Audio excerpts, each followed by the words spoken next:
Saya mau minta tolong. Boleh minta. Ana minum dulu ya.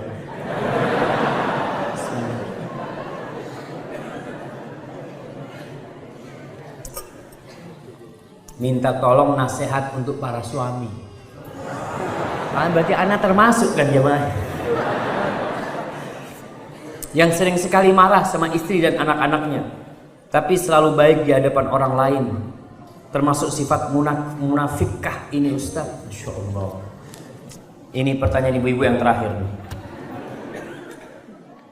Jadi jemaah, ya memang yang pertama ibu-ibu harus sabar menghadapi suami yang suka marah.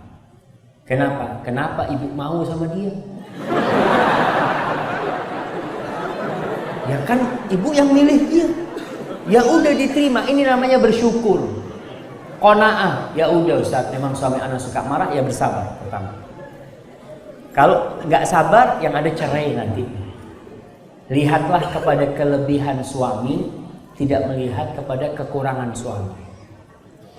Kalau ibu melihat kepada kekurangan suami, insya Allah nggak ada yang punya istri di sini. Iya, karena suami ini bukan malaikat, banyak salah. Namun Rasul SAW mengajarkan kepada kita untuk memandang kepada sisi positif. Beliau mengatakan la yafraq mu'minun mu'minah. Nggak boleh itu seorang lelaki yang beriman membenci istri yang beriman.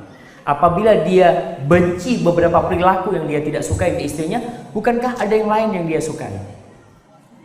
Maka nasihat anak sebelum anak kasih nasihat bapak, ibu-ibunya kasih nasihat dulu supaya menerima suaminya itu. Ya udah kayak gitu. Ada seorang wanita yang masya Allah, 17 tahun dia menikah, tiap hari ribut sama suaminya. Kenapa nggak cerai? Karena dia melihat masih ada kebaikan di suaminya. Tapi ada wanita yang setahun menikah cerai karena dia hanya melihat kepada kekurangan suaminya. Ketika ditanya kenapa kau cerai, suamiku itu tuh 1, 2, 3, 4, 5 semua kesalahannya. Coba kau tanya, Mbak, kebaikan suami Mbak itu apa? Banyak sih. Kalau suruh ngitung kebaikannya capek. Tapi kalau ngitung kekurangannya cepet dia. Karena itu yang dia ingat. Kebaikan nggak yang dia ingat ya mah. Dan itu sifat wanita yang hanya melihat kepada kekurangan. Betul ibu-ibu? Jangan bilang salah, itu Nabi yang ngomong tuh. Sallallahu alaihi wasallam. Iya. Makanya kalau ada lelaki yang suka melihat kepada kekurangan istrinya, lalu mengingat-ingat, mengungkit-ungkit kesalahan istrinya, kayaknya bukan lelaki nih, perlu ditanya. Karena lelaki nggak kayak gitu. Seharusnya Allah jadikan lelaki itu pemimpin karena dia memiliki sifat kepemimpinan. Pemimpin itu melihat kepada kekurangan apa kepada kelebihan anak buahnya? Kelebihan. Kalau dia melihat kepada kekurangan anak buahnya, nggak ada yang diterima sama dia. Ketika daftar datang, sampean kekurangannya apa? Ada pertanyaan kayak gitu? Nggak ada. Yang ditanya, kamu bisa apa? Yang ditanya kelebihan selalu. Kita nggak ada urusan sama kekurangan. Semua orang punya kekurangan. Tapi yang dilihat kelebihan kamu itu apa? Di sini ibu-ibu, lihat kepada kelebihan suaminya. Adapun buat bapak-bapak, sama. Ingat, penghuni surga itu salah satu sifatnya kata Allah wal kadhiminal ghaidh. Orang-orang yang suka menahan emosinya itu insya Allah masuk surga. Jadi kalau antum sudah tidak bisa masuk surga, antum udah persentase kesempatan masuk surga udah berkurang. Nabi SAW ketika datang seorang minta nasihat, Nabi cuma kasih satu pelajaran, la taghdab, kau jangan marah. Minta nasihat lagi, la taghdab, kau jangan marah. Marah ini sumber permasalahan. Maka jamaah, bagi bapak-bapak, apalagi nih marah di rumah, di luar tampak senyumannya. Antum tahu dokter? Dokter itu bagaimana kalau menghadapi pasien? Masya Allah. Ahlan, tafadhol, Masya Allah. Sakitnya apa? Macam-macam. Nanti setelah diobatin macam-macam, nanti ya 3 hari balik lagi ke sini ya, Masya Allah. Baik banget nggak? Baik ngomongnya. Tapi kalau yang ngetuk istrinya, assalamualaikum, bang, aku mau ngomong. Apalagi gitu dia. Karena istri nggak datangkan fulus ya mah.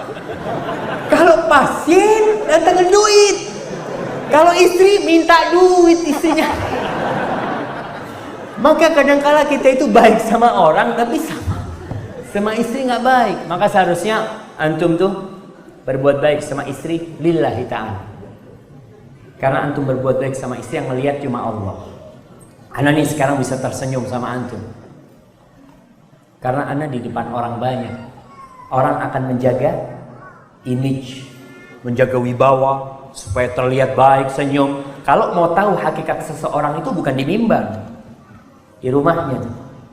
Tanya sama istrinya, Mbak, suami Mbak itu gimana sih? Kalau ceramah, Masya Allah, aduh ngomong doang. Yang tahu siapa? Istri yang tahu. Antum kan nggak tahu di sini. Jadi yang tahu hakikat seorang itu istri di rumah. Jadi ada yang kayak gitu jemaah. Makanya pernah ada khatib Dimashq. Khatib Dimashq ini sebuah cerita sungguhan atau sebuah permisalan, Anda nggak tahu, tapi disebutkan di buku-buku tentang ceramah. Di Damaskus itu ada khatib penceramah masjid Damaskus. Dia kalau ceramah jemaah membuat orang terharu jemaah. Membuat orang itu jadi bisa sodakoh dari apa macam-macam. Sedangkan suami ini lelaki kalau di rumah hidupnya mewah, makannya Masya Allah. Suatu hari khutbah Jumat, istrinya dengar, karena biasanya rumahnya imam, rumahnya khatib itu gabung sama masjid. Dia dengar ceramah suaminya. Suaminya ceramah dengan berapi-api, menganjurkan penduduk Damaskus untuk bersodakoh, untuk hidup zuhud, untuk tidak berlebih-lebihan, untuk berbagi. Masya Allah. Istrinya lagi nyiapin makan siang jemaah. Dia lihat, ya Allah, kayaknya suamiku sudah berubah. Itu makanan yang mewah dia sodakohkan ke tetangga-tetangganya jemaah. Selesai sudah. Suaminya pulang dari khutbah Jumat. Assalamualaikum. Waalaikumsalam. Hat, ayo, mana makanannya? Kata dia. Bang, ana bagikan ke tetangga bang. Ana dengar abang katanya suruh bagi-bagi ini itu macam-macam. Kata suaminya, ya Allah, aku ceramah buat penduduk Damaskus, bukan buat kau. Ini cerita kayak gitu. Tapi jelas orang yang tahu dengan hakikat seseorang itu istri. Makanya kata Nabi SAW, khairukum li ahli. Orang yang terbaik di antara kalian adalah yang paling baik sama istrinya, bukan sama tetangga, bukan sama jemaahnya, bukan sama bosnya, bukan sama sohib, lah sama istri. Karena kita tinggal di rumah itu ya 24 jam dia tahu. Ketika kita di ranjang apa yang kita lakukan, ketika kita turun dari ranjang, kita masuk kamar mandi, kita ke meja makan, kemudian kita semua dia tahu. Bagaimana kita sama anak-anak dan bapak-bapak, jadilah antum seperti Nabi SAW yang beliau adalah orang yang paling baik sama istrinya. Walaupun antum tidak baik sama orang, tapi sama istri baik. Insya Allah orang yang baik sama istri itu baik sama orang. Karena dia baiknya sama istri tidak pura-pura. Ada suami yang baik sama istrinya, Masya Allah baik banget karena mau kawin lagi. Ya Masya Allah, bang abang kok berubah bang sekarang, Masya Allah. Jadi baik, oh ada maksudnya ini, Masya Allah. Nggak apa-apa kau, tapi baik terus nanti. Jangan cuma setelah kawin lagi jadi zalim sama istrinya. Enggak, tetap kau harus baik sama istrimu dalam semua kondisi. Dan ibu-ibu harus taat dan patuh sama suaminya dalam semua kondisi. Walaupun suaminya zalim, tetap berbakti sama suaminya. Hadallahu a'lam bishawab. Assalamualaikum warahmatullahi wabarakatuh. Ustaz, bolehkah ana berpoligami? Kebetulan ana mengajak istri ana kajian malam ini. Berharap istri ana paham kalau suami kawin lagi diperbolehkan dalam agama Islam. Karena setiap ana ngomong ke istri minta izin untuk menikah lagi, istri ana langsung sesak nafas dan marah. bahkan mengancam akan menzalimi akhwat yang ana nikahi. Padahal ana belum sempat menikah lagi. Dosakah istri ana atas sikap tersebut?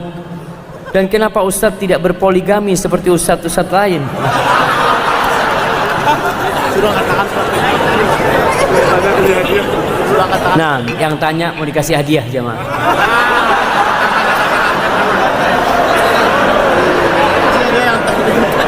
hadiahnya besar, besar Mana jemaah? Kayaknya istrinya ini kasih hadiah. Janganlah, jangan dikasih hadiah jemaah. Baik. Poligami itu memang nggak harus izin istri. Kalau izin istri kayak gini modelnya, sesak. Silakan antum mau poligami asalkan mampu poligami. Tapi kalau nggak mampu jangan poligami. Maka ya Allah Azza wa Jalla mengatakan fa in khiftum, kalau takut jangan. Takut nggak bisa berbuat adil, takut nanti jadi masalah. Dan orang yang poligami itu sedang mengundang badai ke rumah. Antum harus siap dengan badai tersebut. Jangan badai tak datang antum kabur. Ana ingat cerita temen kawin dua dia di Jember. Dia cerita dia nikah dengan seorang mahasiswi. Dia tinggal di kos-kosan mahasiswinya ini. Suatu hari dia, istrinya yang pertama nggak tahu jam. Istri yang pertama nggak tahu. Suatu hari dia naik mobil sama istri keduanya. Istrinya ngomong, bang, ingin beli cilok. Tahu cilok kan? Nah, akhirnya turun istri beli cilok. Nunggu son. Tahu-tahu jamaah ada yang nabrak mobilnya pakai motor jamaah. Dia mau marah melihat istri pertamanya. Itu dia diam di mobil, nggak gerak-gerak dia jamaah. Istri keduanya datang kepada istri pertamanya. Istri pertamanya ini gede jamaah. Yang kedua kecil, rambutnya diambil, diunting-unting suaminya di mobil. Nggak berani kemana-mana. Akhirnya masyarakat yang memisah keduanya ini jemaah. Dipisah semuanya. Akhirnya istri pertamanya, keduanya naik mobil kabur ini sudah. Si istri minta dipulangin ke orang tuanya. Si suami 3 hari tidur di dalam hotel. Nggak berani pulang. Punya istri dua nggak ada gunanya dua-duanya. Sendirian dia hidup akhirnya. Akhirnya suatu saat sudah mulai enakan, si suaminya datang lagi ke istri keduanya.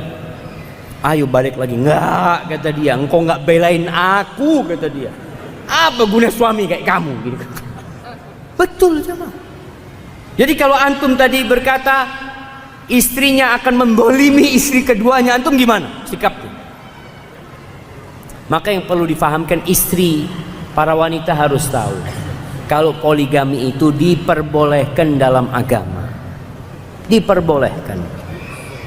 Sehingga ketika seorang wanita tidak suka di poligami itu wajar. Tapi tidak boleh menolak hukum poligami. Dia merasa berat, dia menerima hal itu. Maka suami mau poligami mampu, ya udah berangkat poligami. Terus nanti gimana? Ya urusan antum nantinya. Nanti gimana? Jadi kalau bicara minta izin, wallahu alam, siapa yang bisa mengizinkan jemaah? Rasul sallallahu alaihi wasallam ketika nikah lagi, ya nikah lagi boleh. Tahu-tahu istrinya tahu. Apakah istri Nabi itu akur jemaah? Enggak juga jemaah. Mereka ribut. Ya, tapi ributnya ribut yang wajar lah. Sampai pernah Aisyah radhiyallahu taala anha lagi duduk bersama Saudah. Nabi alaihi salatu wasallam di tengah. Ini Saudah lagi berkunjung ke rumahnya Aisyah. Karena Saudah memberikan malamnya kepada Aisyah. Nabi nggak lagi bermalam di rumahnya Saudah alaihi salatu wassalam. Lagi duduk, Aisyah di sampingnya, Saudah di samping, Nabi di tengah. Kaki Nabi SAW itu satu di kakinya Aisyah, satu di kakinya Saudah. Aisyah lagi bikin adonan, belum jadi roti, masih adonan. Setelah jadi adonan dikasihkan ke Saudah, kulit, makan. Enggak, kata makan atau aku usapi wajahmu dengan ini. Enggak, kata Saudah, ini udah tua Saudah jemaah. Itu sama Aisyah diambil, diusapin di wajahnya Saudah. Nabi ini ngelihat istri berantem nih. Diangkat kakinya dari Saudah, Saudah ngambil juga, diusapin di wajahnya Aisyah radhiyallahu taala. Allah, Nabi ngelihat perbuatan istri jemaah. Nabi sabar menghadapi hal itu. Jadi antum harus sabar. Piring pecah di rumah, pernah di rumahnya Nabi SAW pecah piring. Jadi kalau antum nikah lagi, siap-siap ganti piring. Sebelum istri tahu, antum ganti piring sudah di rumah. Jadi ketika marah dia lempar-lempar, antum tinggal duduk, nggak pecah, alhamdulillah. Jadi harus siap jamaah. Memang istri harus disiapkan, dan para wanita ketika dengar suaminya kawin lagi, tolong sabar. Sebagian wanita mendengar suaminya tidak sholat, suaminya nggak sholat, dia diam. Suaminya berbuat maksiat, dia diam. Suaminya nikah lagi, kiamat terjadi. Nggak boleh. Kenapa yang halal engkau marah-marah, yang haram engkau diamkan? Barakallahu fiikum. Ustaz, saya adalah seorang lelaki, banyak yang menginginkan saya.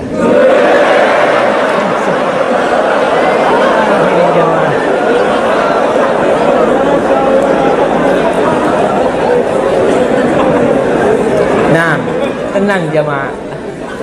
Kadang-kala ada yang baper jemaah. Dan terus terang, kita tuh kadang-kala bukan baper ya, GR. Apa GR itu? Apa? Gede rumongso. Iya, merasa banyak yang ngantri. Mana ini perempuan-perempuan tuh kirim proposal kan Ustaz untuk ngelamar dia umpamanya. Ini lelaki mungkin karena kesolehan dia, mungkin karena ketampanan dia, mungkin karena fulusnya dia. Apakah saya memilih yang cantik tetapi masih malas ibadah, atau saya memilih yang sangat beriman tetapi wajahnya tidak terlalu memikat hati saya? Jamaah, kalau bicara wajah, tadi Anu sudah sampaikan, kecantikan itu tidak bertahan lama. Antum kalau menikah karena kecantikan dia, insya Allah setahun kecantikannya hilang. Karena apa? Karena sudah terbiasa untuk melihat. Kalau dulu di kuliah dia gadis yang paling cantik, ketika udah jadi istrimu, engkau pandang-pandang ternyata biasa-biasa aja. Tuh perempuan yang nggak jadi istrimu, kau lihat, ya Allah, ternyata lebih cantik dia. Itu terjadi. Oleh karena itu Rasul Sallallahu Alaihi Wasallam sudah memberikan kriteria. Fadfar bidzatid din taribat yadak. Kau kalau ingin hidup berbahagia, carilah yang agamanya baik. Selamat engkau. Ustaz, wajahnya tidak memikat saya, tapi imannya membuat hati tergoda. Bismillah. Tapi kau perlu musyawarah dan istikharah. Karena terkadang kalau tadi yang cantik ternyata belum ahli ibadah Ustaz, karena ilmunya kurang, tapi dia ini penurut Ustaz. Orangnya ini Masya Allah, sejatinya dia itu disuruh apa saja, kalau sudah tahu ilmunya dia laksanakan. Berarti dia punya tipikal wanita yang Masya Allah, yang bisa kau pilih dia. Barakallahu fiik. Assalamualaikum warahmatullahi wabarakatuh. Waalaikumsalam warahmatullahi wabarakatuh. Ustaz, bukankah istri yang cerewet itu adalah hidayah buat suaminya? Bukankah suaminya tinggal nurut saja, karena apa yang dikatakan istri itu adalah biasanya benar-benar kejujuran, karena istri tahu persis kelemahan atau kekurangan dari suami. Jadi ketika dicereweti tinggal memperbaiki diri. Masya Allah. Ke- Kemudian kadang-kadang bukan istri yang tidak atau kurang bersyukur, tetapi suami itu senang dipuji. Padahal kata Ustadz Abdul Twasikal, ketika ada yang memuji supaya dilempar dengan pasir kayak nggak salah. Apakah seorang istri juga karena suami butuh dipuji, apakah boleh memuji, dan bukankah pujian itu juga merampas haknya Allah bagi para suami yang senang-senang dipuji itu? Masya Allah. Kemudian Loh, berapa pertanyaannya Ustaz? Ustadz, dolim itu boleh dibalas dengan dolim kan? Kalau suami mecah piring, bolehkah istri juga memecahkan piring? Masya Allah. Iya. Yang terakhir, Wah, ini sekawan ini, Bu. bukankah yang bisa berjumpa dengan Allah itu adalah orang yang qalbun salim? Kemudian bagaimana caranya untuk bisa qalbun salim? Lalu apa yang menyebabkan tiba-tiba tidak bisa jadi sholat malam? Lalu apa yang menyebabkan sholat tidak khusyuk? Billahi taufiq wal hidayah. Wassalamualaikum warahmatullahi wabarakatuh. Waalaikumsalam warahmatullahi wabarakatuh. Iya. Iya, pertanyaan yang sangat indah sekali ya, karena memang salah satu yang menyebabkan kesalahan itu berulang kali terjadi karena kita beranggapan itu tidak salah. Kita menganggap itu benar. Sehingga istri tatkala dia cerewet, dia menganggapan dia ini sedang memperbaiki suaminya. Ingat, di rumah itu ada pemimpin. Siapa pemimpinnya? Suami. Allah mengangkat suami sebagai pemimpin. Ar-rijalu qawwamuna 'alan nisa bima faddalallahu ba'dahum 'ala ba'din wa bima anfaqu min amwalihim. Fasalihat qanitat hafizatun lil ghaibi bima hafizallah. Kata Allah, sesungguhnya atau lelaki-lelaki itu adalah pemimpin bagi kaum wanita. Kenapa? Karena Allah telah memberikan kemuliaan kepada lelaki-laki. Allah memberikan kemampuan untuk menjadi pemimpin kepada lelaki lebih daripada wanita.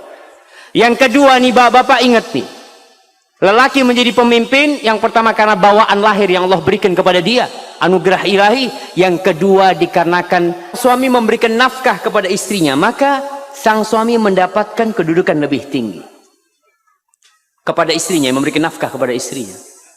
Kalau sang suami tidak memberikan nafkah kepada istrinya, biasanya rumah tangga mulai pincang kepemimpinan suami.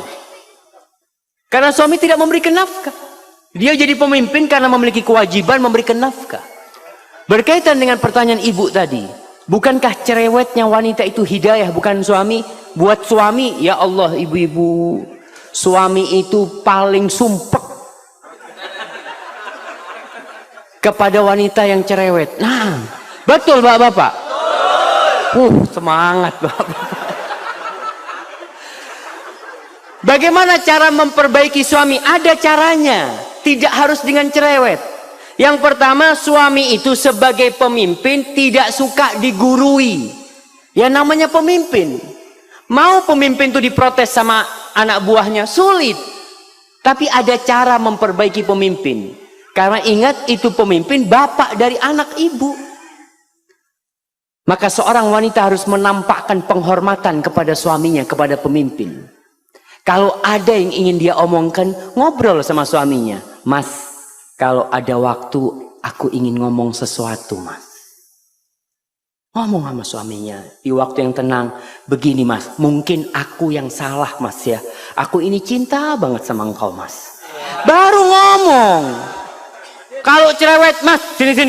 Duduk sini. Ribut itu rumah tangga karena pemimpinnya suami. Apa ada anak buah panggil pemimpinnya? Ya, kepada pemimpin nanti diharap kumpul sama anak buah, nggak ada. Yang dipanggil anak buah dipanggil sini sama pemimpin. Ibu kan tujuannya memperbaiki suami, bukan sok jadi jagoan, tidak.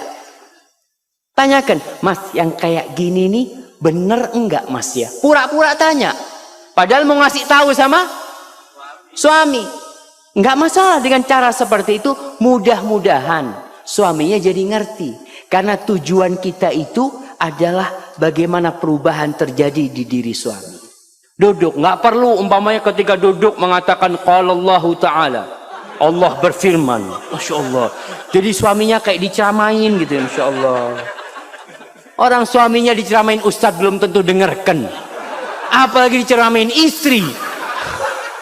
Maka tolong diperhatikan hal itu. Perbaiki suaminya dengan cara yang baik. Kalau ngomong, kadang-kala kalau berbicara itu saling angkat suara. Dia ngomong, Ustadz, anak kalau ngomong sama suami, suami mesti jawab. Maka jangan ngomong, tulis. Tulis, karena kalau nulis itu insya Allah bisa memilih kata-kata yang baik. Nggak emosi orang nulis itu. Lalu berikan kepada suaminya. Begitu pula bapak-bapak. Kalau ingin menasehati istrinya, jangan di depan anak-anak, jangan. Jangan di depan orang, jangan. Ketika semua anak-anak sudah tidur ya, di kamar berduaan, katakan kepada istrinya, Dek, nggak ada wanita yang lebih aku cintai daripada dirimu di muka bumi ini. Masya Allah. Itu istri dapat kayak gitu, Masya Allah. Baru kasih nasihat. Tapi kalau ngasih nasihat, Dek, aku benci sama engkau. Allahu Akbar. Yang kedua tadi langsung terjadi piring yang saling pecah, jemaah. Baik Ustaz, mungkin seperti itu kalau ingin memperbaiki suaminya, karena wanita ini yang solehah adalah yang tunduk dan taat kepada suaminya, taat sama suaminya. Hadza wallahu a'lam bishawab. Dan wanita yang taat itu insyaallah akan menjadi penghuni surga Allah Subhanahu wa taala. Baik. Yang kedua, ini pertanyaan nggak perlu dijawab semua Ustaz, waktu antum terbatas. Gimana kalau zolim tadi dibalas zolim? Masya piring Allah. pecah dibalas piring pecah. Masya Allah. Makanya mungkin harus ganti piring jemaah. Orang kalau suka dolim-doliman kan lempar-lemparan piring. Kalau cuma punya satu lusin di rumah nggak cukup dolim-doliman itu jemaah. Bukan jemaah. Allah Subhanahu wa Ta'ala menjelaskan kepada kita bagaimana menghadapi orang yang zalim. Bagaimana menghadapi syaitan dan bagaimana menghadapi manusia. Kalau menghadapi syaitan tidak ada cara kecuali a'udzubillahi minasyaitonir rajim. Tapi kalau menghadapi manusia yang berbuat jahat, yang berbuat zalim, Allah katakan idfa billati hiya ahsan. Fa idzal ladzi bainaka wa bainahu adawatun ka'annahu waliyyun hamim. Kata Allah, balaslah orang yang berbuat buruk kepada kalian dengan yang lebih baik, jamaah. Subhanallah. Kita disuruh membalas yang lebih baik. Karena apa? Ini suami kita, suami ibu-ibu nih. Ini istri kita. Kita ingin memperbaiki, bukan ingin zalim-zaliman. Dan orang yang berbuat kezaliman, ingat, Allah mengatakan, Ya ibadi inni haramtu zulma ala nafsi wa ja'altuhu bainakum muharraman fala tadzalamu. Wahai hamba-hambaku, aku mengharamkan kezaliman atas diriku dan aku menjadikan perbuatan zalim itu haram untuk dilakukan oleh kalian. Maka kalian jangan saling menzalimi. Jadi kalau ada orang berbuat jahat, manusia ini alhamdulillah, basicnya dia itu dasarnya baik. Kalau dia memecahkan piring ya, kita mengatakan, iya mas, astagfirullah, aku mohon maaf, aku mohon ampun kepada Allah. Selesai masalahnya. Tapi kalau piring dibalas dengan piring, apa yang terjadi? Masya Allah. Maka tolong diperhatikan, jangan saling berbuat zalim, tapi saling memaafkan. Kalau sang suami menzalimi istri, memukul istrinya, atau melemparkan sesuatu yang melukai istrinya, ingat, Allah itu tidak pernah tidur. Dan Allah mencatat hal itu. Serahkan kepada Allah Jalla Jalal. Hadza wallahu a'lam bishawab. Naam.